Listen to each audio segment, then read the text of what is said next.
उपचुनाव को लेकर बयानबाजी जारी। मैदान में उतरे आरजेडी के स्टार प्रचारक। सीएम सोरेन ने भी किया मधुपुर का दौरा। रिम्स की व्यवस्था पर हाईकोर्ट की टिप्पणी। कोरोना रिपोर्ट में देरी को लेकर जताई नाराजगी। कहा सिविल सर्जन के अंदर इंसानियत हुई खत्म। रांची में अस्पताल कर्मचारियों ने शव को बनाया बंधक। पैसे न मिलने पर शव को 16 घंटे अस्पताल में रखा। 25,000 भुगतान करने के बाद छोड़ा शव। और बालूमाथ में महिला पर जंगली जानवर ने किया हमला। महिला गंभीर रूप से घायल। महिला को अस्पताल में कराया गया भर्ती।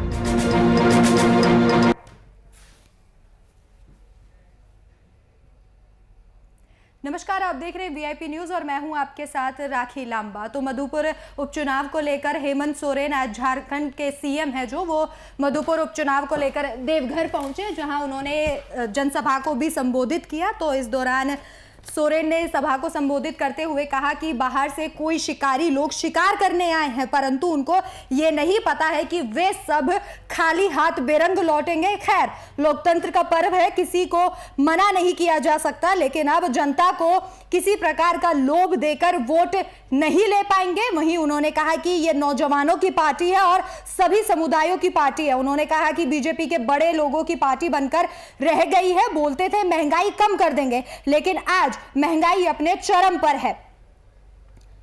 इसलिए आगामी 17 अप्रैल को ईवीएम मशीन के 2 नंबर बटन को दबाकर हफीजुल हसन को जिताकर पार्टी को मजबूत करें।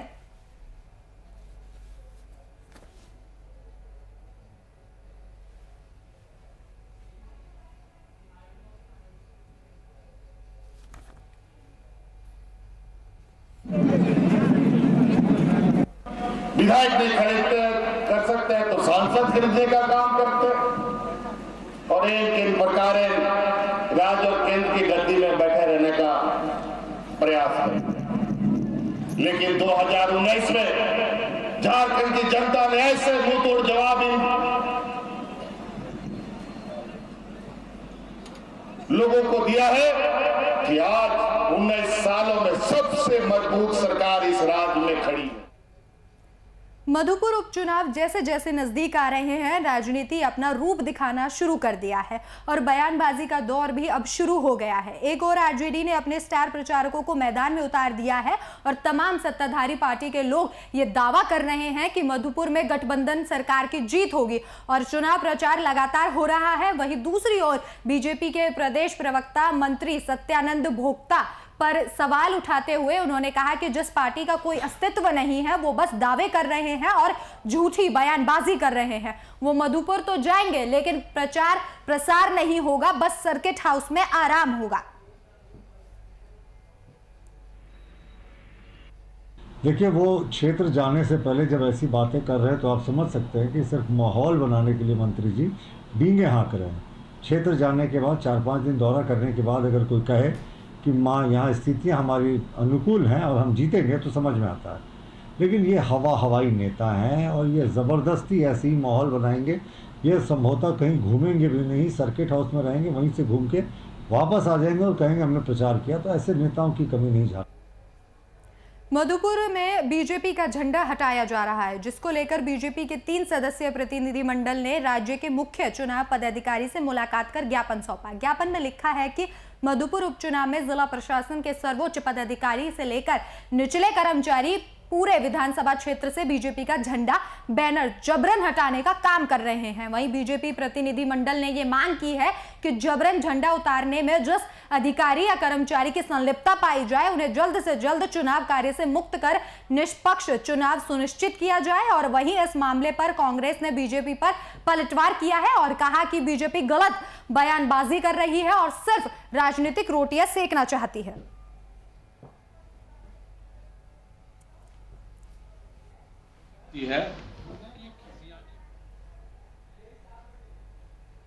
आरजेडी के प्रदेश अध्यक्ष अभय सिंह ने बाबूलाल मरांडी के बयान पर पलटवार किया, जिसमें बाबूलाल मरांडी ने 10 मई को झारखंड में बीजेपी सरकार के बनने की बात कही थी, जिसके बाद अभय सिंह ने बाबूलाल पर पलटवार करते हुए कहा कि बाबूलाल मरांडी अब तक विपक्ष के नेता नहीं बन पाए हैं और इसी बात का उन्हें मलाल है। यही कारण है कि वे उल जुलूल बयान दे रहे हैं।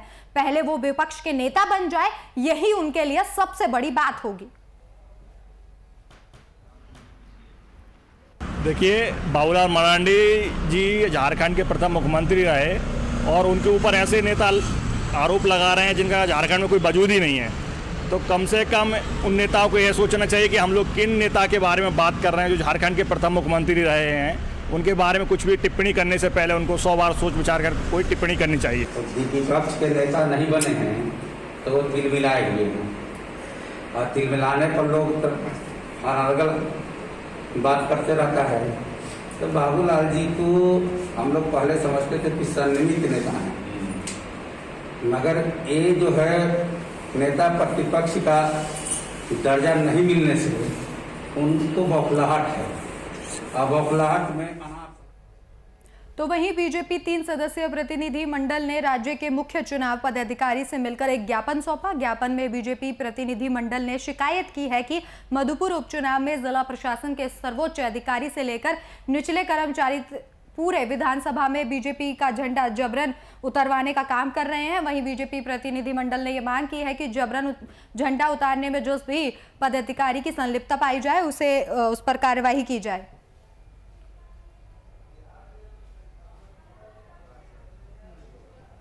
ये कोरोना का गाइडलाइंस है, इसी का ब्रॉड गाइडलाइंस क्लियर कट आया हुआ है।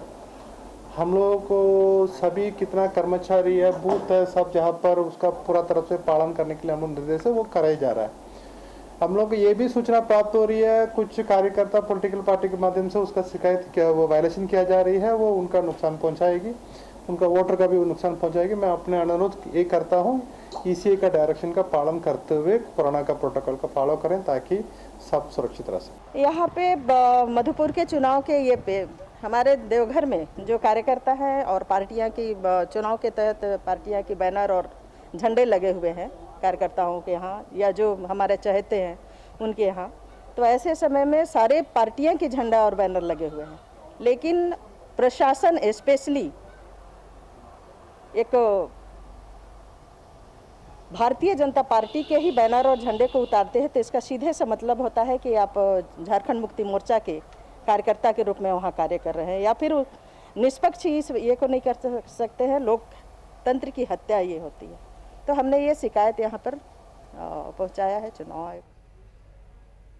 तो वहीं हाईकोर्ट के जज ने सिविल सर्जन पर कड़ी टिप्पणी की है। जज ने कहा कि सिविल सर्जन के अंदर इंसानियत खत्म हो गई है। बता दें कि हाईकोर्ट की नाराजगी रिम्स की व्यवस्था से जुड़ी एक जनहित याचिका पर सिविल सर्जन के जवाब को लेकर थी। कोर्ट ने कहा कि हाईकोर्ट से जुड़े लोगों का सैंपल पिछले 4 दिनों से जांच के लिए क्यों नहीं भेजा गया। 5 तारीख को सैंपल लिया गया था जिसकी अब तक जांच नहीं हुई है। वहीं कोर्ट ने अगली सुनवाई के दिन राज्य के स्वास्थ्य सचिव, रिम्स के निदेशक और सदर अस्पताल के सिविल सर्जन को वीडियो कॉन्फ्रेंसिंग के माध्यम से उपस्थित रहने के निर्देश दिए हैं। रिम्स की लचर व्यवस्था पर स्वतः संज्ञान झारखंड उच्च न्यायालय के द्वारा लिया गया था। उसी मामले में जनहित याचिका पर सुनवाई करते हुए आज माननीय मुख्य न्यायमूर्ति डॉक्टर रवि रंजन एवं न्यायमूर्ति सुजीत नारायण प्रसाद की खंडपीठ ने रिम्स की लचर व्यवस्था पर एक जवाब से सिविल सर्जन के जवाब से दिए गए जवाब से नाराजगी जताई और कहा कि यदि सिविल सर्जन ढंग से काम नहीं कर पा रहे हैं तो वो इस्तीफा देकर क्यों नहीं चले जाते हैं। पिछले 5 तारीख को हाई कोर्ट के कुछ कर्मचारियों और कार्यकरिंदों को के सैंपल लिए गए थे जांच के लिए, जिसकी जांच अभी तक नहीं की गई है। तो इसी दरम्यान में उन्होंने कहा कि 4 दिन से सैंपल अगर हाई कोर्ट के कर्मचारियों का पड़ा हुआ है। तो वहीं हजारीबाग में बढ़ते संक्रमण को देखते हुए शिक्षण संस्थानों को बंद करने का ऐलान किया गया है, जिसका विरोध छात्रों ने किया और हजारीबाग में छात्रों ने इस फैसले का विरोध करते हुए प्रदर्शन किया। इस बार छात्रों का सब्र जो है वो टूटता नजर आ रहा है। जिला प्रशासन हजारीबाग ने कोरोना से बचाव के सभी निर्देश जारी किए हैं और सभी तरह के शिक्षण संस्थानों की ऑफलाइन क्लासेस बंद करा दिए हैं और छात्रों को ये नागवार गुजरा और इसीलिए उन्होंने इस तरीके का उग्र प्रदर्शन किया। उनका सीधा कहना है कि उनके भविष्य के साथ खिलवाड़ किया जा रहा है। पिछले 1 साल से ज्यादा का समय हो चुका है, उनकी जो राशि है वो भी खर्च हो रही है और पढ़ाई सही से नहीं हो पा रही है। छात्र छात्राओं ने केंद्र सरकार और राज्य सरकार पर भी निशाना साधते हुए कहा कि अगर बंगाल और मधुपुर में चुनाव के दौरान कोरोना की गाइडलाइन को निभाया जा सकता है तो फिर शैक्षणिक संस्थानों में इस तरह की गाइडलाइन देकर पढ़ाई क्यों नहीं करवाई जा सकती। छात्र अपनी मांग को लेकर लगभग 5 घंटे तक डटे रहे। हजारीबाग के उपायुक्त आदित्य आनंद को बुलाने की मांग करते रहे और सड़कों पर लगातार धरना देते रहे। हालांकि उपायुक्त तो नहीं आए लेकिन अन्य पदाधिकारियों ने आकर उन्हें समझाने की कोशिश की, तब जाकर पूरा मामला कहीं शांत हुआ। हमारी मांग ये है कि कोचिंग को फिर से ओपन किया जाए, है ना।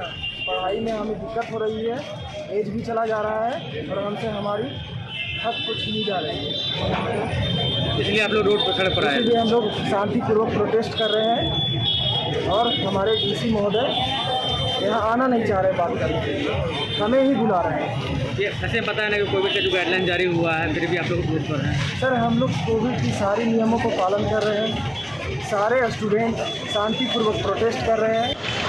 हजारीबाग के शिक्षण संस्थान हम लोगों का ये मानना था कि हम लोग शिक्षण संस्थान चले और हम लोग का प्रॉपर क्लास में जाकर क्लास करें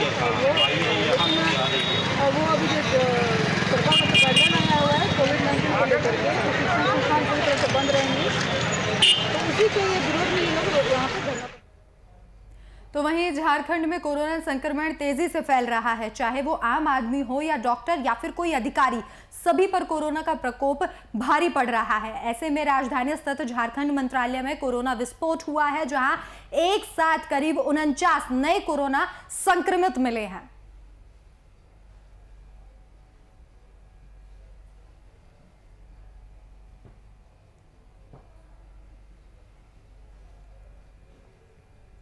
झारखंड में कोरोना के मामले तेजी से बढ़ रहे हैं, जिसने आम लोगों से लेकर प्रशासन तक की चिंता बढ़ा दी है। वहीं रांची के रिम्स में स्थिति का जायजा लिया हमारे संवाददाता आशीष कुमार ने। आए दिन रिम्स में बड़ी तादाद पे कोविड के पेशेंट्स आ रहे हैं। पूरे राज्य में कोविड के पेशेंट्स बढ़ते जा रहे हैं, जहां 1800 से पार पेशेंट पहुंच चुके हैं। मैं अभी जस्ट खड़ा हूं आपका रिम्स की ट्रोमा सेंटर के बाहर, जिसको कोविड सेंटर बना दिया गया। मैं आपको दिखाना चाहूँगा, इसमें ऊपर 3 तलों में कोविड सेंटर बनाया गया है, जहां पहले तल्ले में कुछ पेशेंट्स को रखा गया है, दूसरे तल्ले में आईसीयू बनाया गया है और तीसरे तल्ले में रखा गया है। अभी आपको मैं नीचे दिखा सकता हूँ कि नीचे जितने भी लोग आए हुए हैं, ना सोशल डिस्टेंसिंग का पालन किया जा रहा है, ना मास्क पहनने का किया जा रहा है। ये आम तौर पे जो भी कोविड के गाइडलाइंस है उसकी साफ तौर पे धज्जियां उड़ाई जा रही है। कहीं ना कहीं ये एक दिक्कत बड़ी आगे सामने आने वाली है, जहाँ पेशेंट्स आ रहे हैं अपना चेकअप कराने के लिए। दिन ब दिन तादाद बढ़ते जा रही है। 1800 से ज़्यादा कोविड के केस राज्य में निकल चुके हैं, जिसमें सबसे ज़्यादा रांची में निकले हैं। और मैं बता दूं कि 7 लोगों की 24 घंटे के अंदर मौत भी हो चुकी है, जो एक बड़ा तादाद है।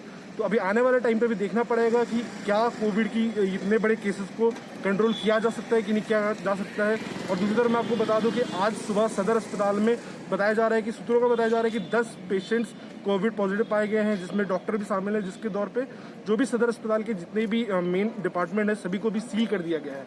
तो माना जा रहा है कि कुछ ना कुछ इसके ऊपर जो आपके स्वास्थ्य मंत्री है बन्ना गुप्ता, इस पर बैठक की और जिसके बाद रात 8 बजे के बाद से राज्य के सारे जो भी बड़े दुकान है, जो भी व्यवसाय है, सबको बंद कर दिया गया था। 8 बजे से लेकर सुबह 6 बजे तक पूरे राज्य में नाइट लॉकडाउन लगा था, जिसके बाद देखा जा रहा है कि उनको कंट्रोल करने के लिए वैक्सीनेशन की भी क्वांटिटी बढ़ा दी गई है। हर स्तर पर वैक्सीनेशन दिला रहा है और कोविड का जो गाइडलाइंस को फॉलो किया जा रहा है। कैमरा झारखंड में कोरोना बेकाबू होता दिखाई दे रहा है। राज्य में एक दिन में 1882 नए संक्रमित मिले हैं, जो इस साल के सबसे अधिक केस दर्ज किए गए हैं। वहीं राजधानी में एक ही दिन में 558 संक्रमित मिले हैं। आपको बता दें कि 1 सितंबर 2020 को रांची में सबसे अधिक 951 संक्रमित मिले थे। ये दूसरा मौका है जब राजधानी में इतनी बड़ी संख्या में कोरोना संक्रमित मिले हैं। वहीं राज्य भर में 7 कोरोना संक्रमितों की फिलहाल मौत हो गई है। राज्य में अब तक 1,32,790 संक्रमित मिल चुके हैं। इनमें से 1,22,383 की रिपोर्ट नेगेटिव आ चुकी है। वहीं की मौत हो चुकी है। माफ कीजिएगा, वहीं 1158 की फिलहाल कोरोना से मौत हो चुकी है।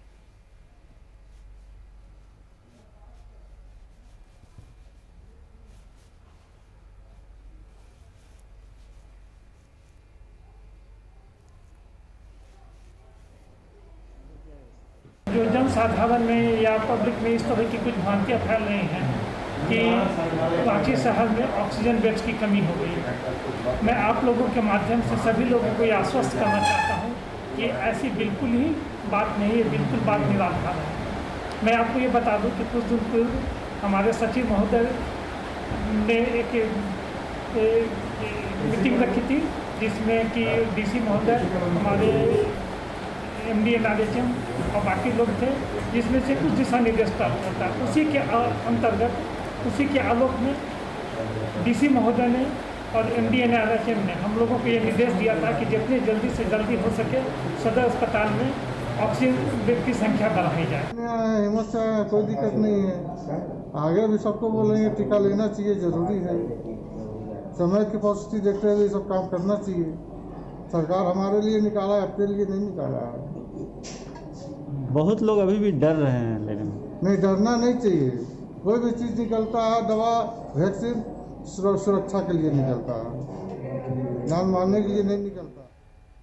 तो वहीं रांची सदर अस्पताल में कोरोना के संक्रमण का दायरा लगातार फैलता जा रहा है। कोरोना सैंपल लेने वाले 5 स्वास्थ्यकर्मी भी संक्रमित पाए गए। वहीं अस्पताल के करीब 7 डॉक्टर भी संक्रमित हो चुके हैं। आपको बता दें कि सदर अस्पताल में पूरी तरह से संक्रमण फैल चुका है। संक्रमण प्रभावित इलाकों को सैनिटाइज किया जा रहा है। सैनिटाइजेशन के बाद OPD सहित दूसरी सेवाएं खुलने की उम्मीद जताई जा रही है। फिलहाल इमरजेंसी विभाग सुचारू रूप से चलाया जा रहा है।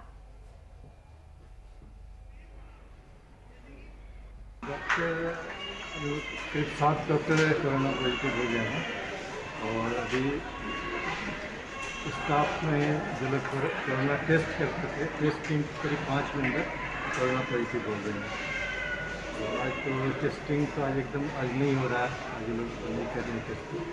कल हम लोग देखते हैं, कल से फिर लोग शुरू कराएंगे। और CSR के ऑर्डर से OPD बंद कर दिया गया है क्योंकि हम लोग ऊपर में कोविड वार्ड चला रहे हैं। कोविड वार्ड में 120 बेड हम लोग नया जोड़े हैं। पहले से जो नंबर 60 बेड था, उसके अलावा हम लोग 120 बेड और जोड़े चौथा तल्ला में। तो अभी करीब हम लोग के मरीजों की संख्या कोविड वार्ड में 110 करीब पहुँच गई है और हम लोग OPD हम लोग कभी इसमें बंद है। तो वहीं जामताड़ा में कोरोना संक्रमण की दूसरी लहर बेकाबू होती जा रही है, जिसमें हर रोज कोरोना विस्फोट लगातार जारी है, जिसमें अभी 30 पॉजिटिव नए केस मिले हैं। वहीं इसकी संख्या 180 की सीमा पार कर चुकी है, जिनमें सदर थाना के पसोई के 45 वर्षीय व्यक्ति की मौत हुई है और इस तरह कोरोना से मरने वालों की संख्या 5 हो गई है। इसी दौरान SP जामताड़ा दीपक कुमार सिन्हा ने गाइडलाइन का पालन करने की अपील की है। उसमें सबसे हाईएस्ट जो सेकंड फेज है कोरोना का, माने अब आप इसको फिल्मी दुनिया की भाषा में कोरोना रिटर्न्स कहिए, है ना। तो ये फिर जो इसका दूसरा पार्ट है वो काफ़ी तेज़ी से फैलता चला जा रहा है। आपको पता होगा कि पिछले वर्ष जो साल भर कोरोना का जो प्रकोप रहा है, उसमें सबसे हाईएस्ट पूरे इंडिया में जो संक्रमण की संख्या आई थी वो 97,000 थी। लेकिन 2 दिन पहले जो भारतवर्ष, पूरे भारतवर्ष में जो कोरोना संक्रमण की रिपोर्ट आई है वो 1,04,000 थी। जो सेकंड बढ़ते कोरोना संक्रमण की रफ्तार को देखते हुए रांची विश्वविद्यालय ने एक अहम फैसला लिया है। इस फैसले के अंतर्गत रांची विश्वविद्यालय के मुख्य द्वार को बंद करके दूसरे द्वार को खोलने का निर्णय लिया गया है, जिसके लिए आज CCDC के नेतृत्व में रांची विश्वविद्यालय के दूसरे द्वार का निरीक्षण किया गया। वहीं इस मौके पर मौजूद CCDC राजेश कुमार ने कहा कि कोरोना के मामले में जिस तरह से बढ़ोतरी हो रही है, उसे देखते हुए रांची विश्वविद्यालय प्रशासन ने मुख्य द्वार को बंद करने का फैसला लिया है।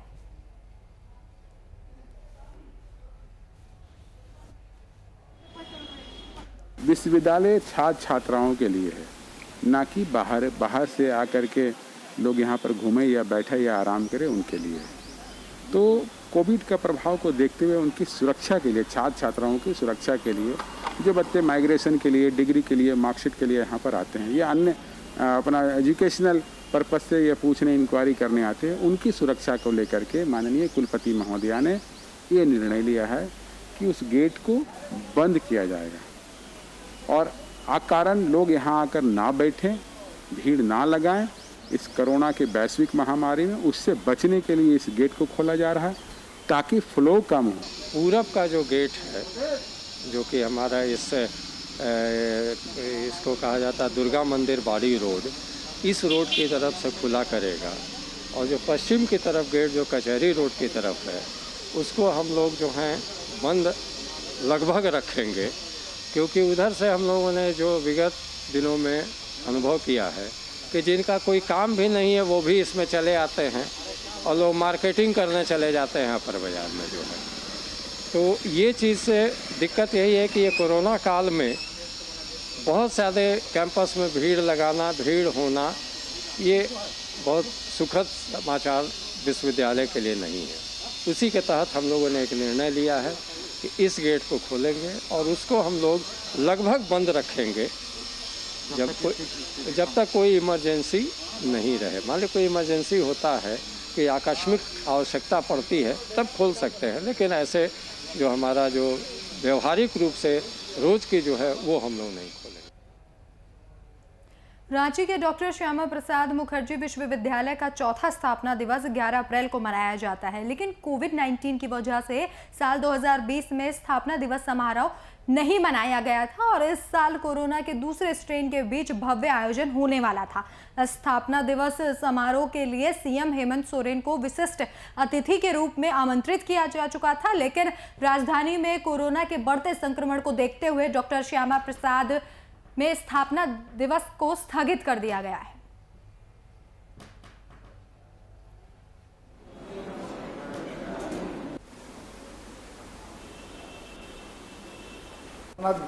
डॉक्टर श्यामा प्रसाद मुखर्जी विश्वविद्यालय में 11 अप्रैल का स्थापना दिवस मनाने की बात हो रही थी और होगा भी, लेकिन ये स्थापना दिवस हम लोग बिल्कुल ही सिंपल ढंग से मनाएंगे, नॉन फॉर्मल ढंग से, अनौपचारिक ढंग से हम लोग ये मनाएंगे। स्थापना दिवस माल्यार्पण का कार्यक्रम होगा।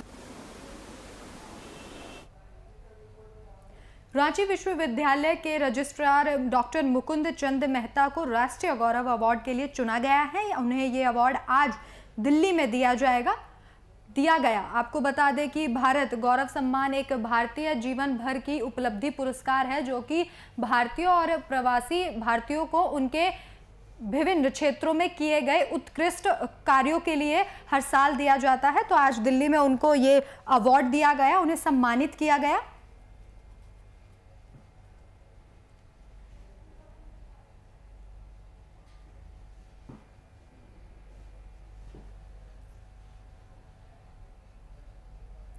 दुमका +2 गवर्नमेंट गर्ल्स स्कूल में छात्रों की क्षमता के अनुरूप कक्षाएं नहीं हैं। पहले जो बिल्डिंग में पढ़ाई होती थी उसे अब जर्जर घोषित कर दिया गया है। नई बिल्डिंग में सिर्फ 14 कक्षाएं हैं, जबकि स्कूल में छात्रों की संख्या 1700 से ज़्यादा है। ऐसे में स्कूल के प्रिंसिपल बच्चों को अल्टरनेट दिन बुलाकर पढ़ाई का काम कर रहे हैं। उनका कहना है कि एक जो बेंच है उसमें सिर्फ एक बच्चा बैठेगा, वहीं छात्र इस व्यवस्था से खुश नहीं हैं।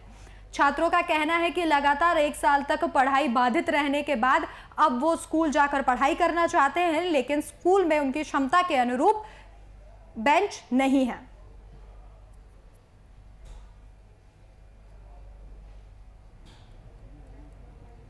अभी हमारा विद्यालय जब से खुला है, कोरोना की वजह से थोड़ी सी परेशानी हो रही है बच्चियों को बैठाने में। जैसे कि अभी बच्चियों को अल्टरनेट करके बुला रही हूँ ताकि बच्चियाँ सही तरीके से एक बेंच जिग जैग के बोर्ड पर बैठ सकें। और हमारे विद्यालय में भवन के अभाव के कारण बच्चियों को बैठने में दिक्कत हो रही है। अभी कोरोना है इसलिए हम लोग एक एक करके आ रहे हैं, मतलब एक के बाद एक क्लास हो रही है, उसके बाद फिर आ रहा है, उसके बाद फिर एक क्लास कर रहा है। हम लोग चाहते हैं कि डेली क्लास हो। अब ऐसी बिल्डिंग तो नहीं है स्कूल में जो डेली आ सके, हम लोग एक एक करके आ रहे हैं। सर हम लोग मतलब राज्य में आए दिन निजी अस्पतालों की मनमानी लगातार बढ़ती जा रही है। ऐसा ही एक मामला रांची से सामने आया है, जहां बीते 5 अप्रैल को पलामू जिले के ऊपरी कला के रहने वाले अर्जुन मेहता के 8 साल के बेटे को बाइक सवार ने टक्कर मार दी थी और इस घटना में मासूम बुरी तरीके से घायल हो गया था। वहीं परिजनों ने बेहतर इलाज के लिए बच्चे को रांची के हेल्थ पॉइंट अस्पताल में भर्ती कराया। यहां इलाज के नाम पर हेल्थ पॉइंट अस्पताल ने परिजनों से 80,000 रुपए जमा करने के लिए कहा, जिसके बाद परिजनों ने 80,000 रुपए का इंतजाम कर पैसे का भुगतान भी कर दिया, लेकिन इलाज के दौरान मासूम की मौत हो गई। वहीं अस्पताल के कर्मचारियों ने 87,000 रुपए की भुगतान के बाद ही शव देने की बात कही, जिसके बाद पैसे ना मिलने पर कर्मचारियों ने करीब 16 घंटे तक शव को अस्पताल में बंधक बना लिया और 25,000 के भुगतान के बाद ही शव को परिजनों को सौंपा।